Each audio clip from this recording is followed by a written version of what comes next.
وہ امام صاحب کے آگے سے ادھر جائے، کبھی ادھر جائے، کبھی ادھر جائے، کبھی ادھر جائے، اور آخر کار وہ ممبر پہ چڑھ گیا۔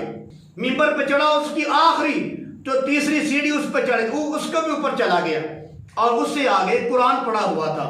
شکر ہے کہ اس کا پاؤں قرآن پر نہیں آیا، لیکن اس کے پاؤں قرآن کے برابر ہو گئے۔ یہ کیوں ہوئے؟ جب ہم نے کھلی چھٹی دے دی۔ ہم جی دلائل سے ثابت کریں گے بچوں کا آنا جائز ہے، چاہے شور ڈالیں، چاہے جو مرضی کریں، ان کو مسجد میں لانا چاہیے۔ میں دلائل سے ثابت، حضرت صاحب آپ ماشاءاللہ، میں جانتا ہوں آپ کا نام مولانا عبدالواحد صاحب ہے، ہم آپ کا احترام کرتے ہیں اور کرتے رہیں گے، لیکن جب ہم نے بچوں کو کھلی چھٹی دے دی، پھر بچے مسجد میں پیشاب بھی کریں گے، پخانہ بھی کریں گے، معاذ اللہ معاف فرمائے، قرآن کی بے حرمتی بھی ہوگی۔ اور ایک جو بات حضرت صاحب نے کی نا، کہ جس دن بچوں کی شور کی بات پیچھے نہ آئے، جب سلام پھیرے امام، تو ان کے نسل کے دین پر فاتحہ پڑھ دینا۔ تو میں پوچھتا ہوں حضرت صاحب قبلہ حضور، اگر آپ ناراض نہ ہو، یہ جو آپ نے بات کی ہے کہ جب سلام پھیرا جائے پیچھے سے بچوں کی آوازیں نہ آئیں تو ان کے نسل کے دین پر فاتحہ خوانی اس دن پڑھ لینا، یعنی کہ ان کا دین سمجھو ختم ہو گیا، دفنا دیا گیا، مر گیا۔ فاتحہ خوانی کا مطلب یہی ہوتا ہے نا۔ تو میرے عزیز بھائی، یہ قرآن کی کون سی آیت ہے کہ جب بچوں کا پیچھے سے شور کی آواز نہ آئے سلام پھیرنے کے بعد تو ان کے نسل کے دین پر فاتحہ خوانی پڑھ لینا؟ یہ قرآن کی کون سی آیت ہے؟ نبی کی کون سی حدیث ہے؟ دلائل ٹھیک ہے آپ کے پاس ہیں، ہونے چاہیے، یہ قرآن کی کون سی آیت ہے کہ جب بچوں کے پیچھے سے آوازیں نہ آئے تو ان کے نسل کے دین پر فاتحہ خوانی کر دینا؟ یہ قرآن کی کون سی آیت کا ترجمہ ہے؟ یہ نبی کی کون سی حدیث ہے؟ کیا دین جو ہے یہ بچوں کے شور کے ساتھ مشروط ہے کہ اگر وہ شور ڈالیں گے تو دین باقی رہے گا ان کی نسل تک، اگر وہ شور نہیں ڈالیں گے، ان کی آواز نہیں آئے گی تو ان کی نسل میں دین ختم ہو جائے گا؟ دین جو ہے بچوں کی آواز کے ساتھ مشروط نہیں۔ بچے نہیں، ہم بھی مر جائیں، ہمارا خاندان بھی مک جائے، یہ دنیا ساری ختم ہو جائے، میرے نبی کا دین اسلام ختم نہیں ہوگا۔ یہ اسلام قیامت تک آنے والوں کے لیے ہے۔ آگے حضرت صاحب نے دلیل کے طور پہ بات کی کہ نبی صلی اللہ علیہ وسلم نماز پڑھا رہے تھے۔ دلائل کے جو دلیل دی ہے، جو حضرت صاحب نے دلیل دی ہے بچوں کے مسجد میں آنے کی، شور ڈالنے کی، جو مرضی کرے ان کو منع نہ کیا جائے، دلیل کیا پیش کی کہ نبی صلی اللہ علیہ وسلم نماز پڑھ رہے تھے تو حسن حسین جو ہے رضی اللہ تعالی عنہ، وہ آئے نبی صلی اللہ علیہ وسلم کے کندھوں پہ بیٹھ گئے۔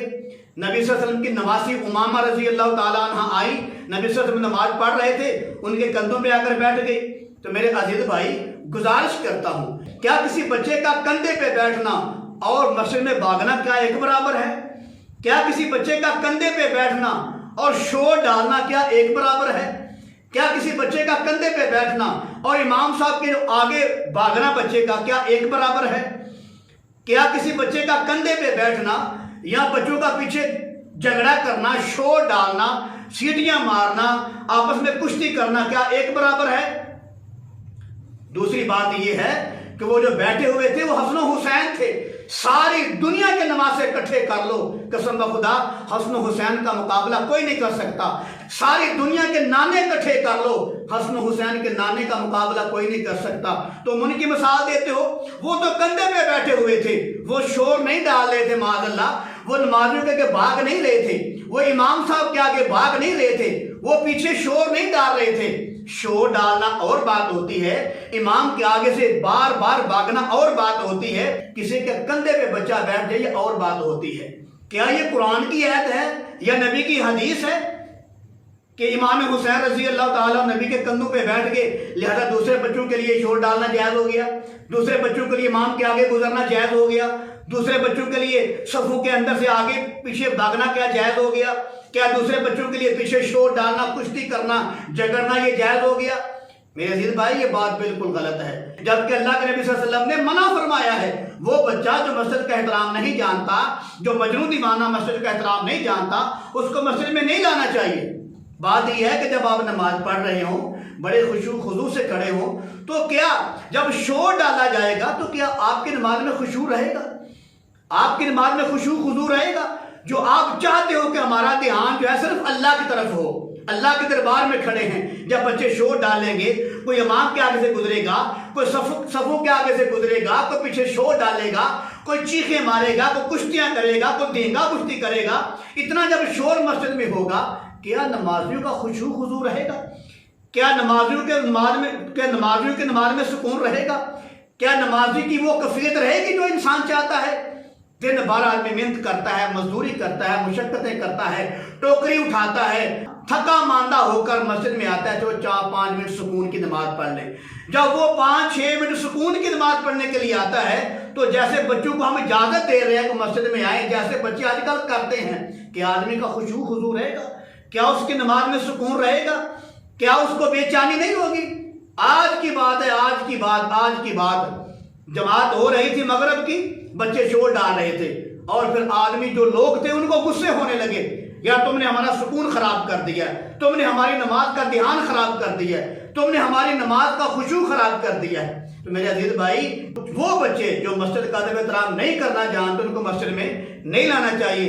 امام حسن حسین کی مثال جو ہے، یہ مثال فٹ نہیں آتی، اس کی جو حضرت حسین کی جو مثال دیتے ہیں نا کہ نبی صلی اللہ علیہ وسلم نماز پڑھ رہے تھے، کندھے میں آ کر بیٹھ گئے، وہ نبی صلی اللہ علیہ وسلم اکیلے نماز پڑھنے کی بات ہے، وہ جماعت نہیں کرواتے کہ جماعت کروا رہے تھے تو وہ صفوں کو چیر کر آ کر کندھے پہ آ کے چڑھ گئے، یہ جماعت کا اس میں کوئی ذکر نہیں ہے۔ وہ اکیلے نماز پڑھ رہے تھے یا نفل پڑھ رہے تھے تو کندھوں پہ آ کر بیٹھ گئے، تو کندھوں پر آ کر بیٹھ جانا اس بات کی دلیل نہیں ہے کہ دوسرے بچے صفوں میں دوڑنا ان کا جائز ہو گیا، ان کا جو ہے امام سے آگے سے گزرنا جائز ہو گیا، ان کا جو ہے مسجد میں شور ڈالنا جائز ہو گیا، ان کا مسجد کے پیچھے نماز میں چیخیں مارنا، شور ڈالنا، کشتی کرنا، دینگا مشتی کرنا، یہ سب کو جائز ہو گیا۔ یہ قرآن کی کون سی آیت ہے؟ یہ نہ قرآن کی آیت ہے نہ نبی کا فرمان ہے۔ اور یہ بات کرنا کہ جب پیچھے سے بچوں کی آوازیں نہیں آئے گی اس دن تم ان کی نسل کے دن پر فاتحہ خوانی کر لو، نہ یہ قرآن کی آیت ہے نہ نبی کی حدیث مبارکہ ہے۔ تو لہذا میرے عزیز بھائی، مسجد میں جب بچے آئیں گے پھر پیشاب بھی کریں گے، پخانہ کرنے کا معاملہ بھی ہوگا جیسے میں نے آپ کو بتا دی ہے۔ لہذا وہ بچے جو مسجد کا ادب و احترام کرنا نہیں جانتے ان کو مسجد میں نہیں لانا چاہیے۔ ہاں، وہ بچہ جو ہلکا پھلکا مسجد کا ادب و احترام جانتا ہے، آرام سے کھڑا رہتا ہے، وہ مسجد میں آ جائے تو کوئی حرج نہیں ہے۔ لیکن یہ کہنا کہ شور ڈالیں، جو مرضی کریں، ان کو منع نہیں کرنا چاہیے، ایسے بالکل ٹھیک نہیں ہے۔ ایسے نمازیوں کی نماز میں خشوع خضوع نہیں رہے گا، نماز میں سکون نہیں رہے گا۔ اللہ پاک سب نمازیوں کو خشوع خضوع کے ساتھ، سکون کے ساتھ نماز پڑھنے کی توفیق نصیب فرمائے۔ اللہ سب کی نمازوں کو قبول و منظور فرمائے۔